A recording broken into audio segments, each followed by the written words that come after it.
আল্লাহ কেন নারীকে মাটি থেকে সৃষ্টি করেননি? কেন নারীকে পুরুষের পাঁজরের হাড় থেকে তৈরি করা হয়েছে? নারীকে যেই পুরুষের পাঁজরের হাড় থেকে সৃষ্টি করা হয়েছে তার সাথেই কি তার বিয়ে হবে? আমরা কি সকলেই মাটি থেকে তৈরি, নাকি কেবল আদম আলাইহিস সালাম মাটি থেকে তৈরি? আজকের ভিডিওটি খুব তথ্যবহুল, তাই ভিডিওটি শেষ পর্যন্ত দেখুন। আশা করি অনেক অজানা বিষয় জানতে পারবেন। আল্লাহ পবিত্র কোরআনে ইরশাদ করেছেন, নিশ্চয়ই আমি মানুষকে কালো ও ঠনঠনে শুকনো মাটি দিয়ে তৈরি করেছি। একটি বর্ণনা মতে যখন আল্লাহ তাআলা হযরত আদম আলাইহিস সালামকে সৃষ্টি করার ইচ্ছে করলেন, তখন আল্লাহ আজরাইল আলাইহিস সালামকে হুকুম করলেন পৃথিবী থেকে মাটি নিয়ে আসতে। তখন আজরাইল আলাইহিস সালাম এক মুঠো মাটি নিয়ে আল্লাহর দরবারে চলে যান। তার হাতে যে মাটি উঠে এসেছিল তার 7টি রং ছিল, সাথে বিভিন্ন ধরনের মাটি ছিল। সেই এক মুষ্টি মাটিতে সব ধরনের মাটি ছিল। এরপর আদম আলাইহিস সালামকে সৃষ্টি করার পরে তার পাঁজরের হাড় থেকে এক মহিলাকে সৃষ্টি করেন, যিনি হলেন বিবি হাওয়া আলাইহিস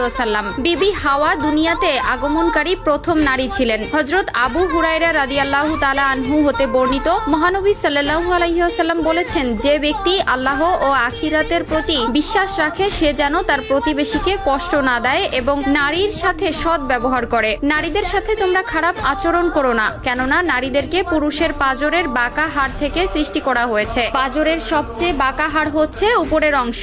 একে সোজা করার চেষ্টা করলে ভেঙে যাবে এবং যেমন আছে তেমন রেখে দিলে তা বাঁকাই থেকে যাবে। অতএব নারীদেরকে ভালো ওসিয়তের মাধ্যমে সংশোধন করো। নারীদের সাথে শিশুদের মতো ভদ্র আচরণ করা উচিত। আল্লাহ তাআলা পবিত্র কোরআনে ইরশাদ করেন, পুরুষরা নারীদের উপর কৃতিত্বশীল, অর্থাৎ পুরুষ নারীর অভিভাবক। পুরুষরা নারীর প্রতি দায়িত্বশীল হবে, এটা স্বয়ং আল্লাহ তাআলার বিধান। পুরুষরা হবে ঘরের কর্তা আর নারীরা হবে তার অধীনস্থ। মহান আল্লাহ তাআলা নারীদেরকে পুরুষের জন্য সৃষ্টি করেছেন, তাই পুরুষদের প্রতি নারীর আনুগত্য বাধ্যতামূলক। এই থেকে একটি বিষয় পরিষ্কার যে স্বামী স্ত্রীর অধিকার এক নয়, বরং নারীর চেয়ে পুরুষের অধিকার সবচেয়ে বেশি। এটা মোটেও নারীর প্রতি অবিচার বা অন্যায় নয়। এখন প্রশ্ন হলো, প্রত্যেক নারীকে পুরুষের পাঁজরের হাড্ডি থেকে তৈরি, নাকি কেবলমাত্র হাওয়া আলাইহিস সালামকে হযরত আদম আলাইহিস সালামের পাঁজরের হাড় থেকে তৈরি করা হয়েছে? অগ্রাধিকার মত হচ্ছে শুধুমাত্র প্রথম মানব আদম আলাইহিস সালামকে মাটি দিয়ে তৈরি করা হয়েছে। মাটির তৈরি খাবার খেয়ে মানব দেহ গঠিত হয়। এই প্রসঙ্গে সূরা তোহার একটি আয়াত থেকে সিদ্ধান্ত নিয়েছে যে